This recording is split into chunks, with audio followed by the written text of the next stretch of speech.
لە بەغداوە فشارێکی زۆر دەخرێتە سەر سوودانی مەرجەکانی مالیکی بۆ سوودانی چین کە بە مەحاڵدا دەنگرێن.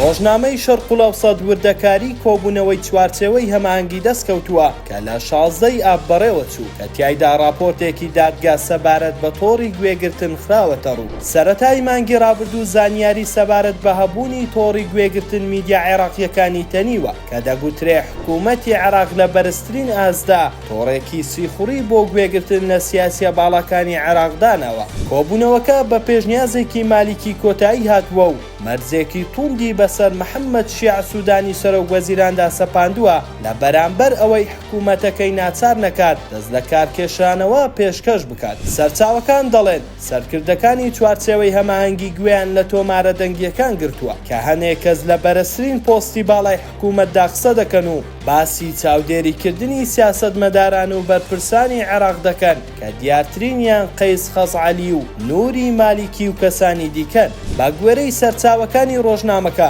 مالیکی مەرجی نزیک لە مەحاڵی پێشکەشی سوودانی کردووە بەرامبەر دەست لە کارنەکێشانەوەی خێرای حکوومەت لەژێر ئەو ئابڕوچوونەدا. لە بەرامبەردا سوودانی ڕەتی کردوتەوە ملکەتی فشارەکان ببێت چونکە هێزی پێویستی هەیە بۆ ڕوبەڕووبوونەوەی ئەو شەڕەی کە ناوی دەنێ شەڕی قۆڵبادان.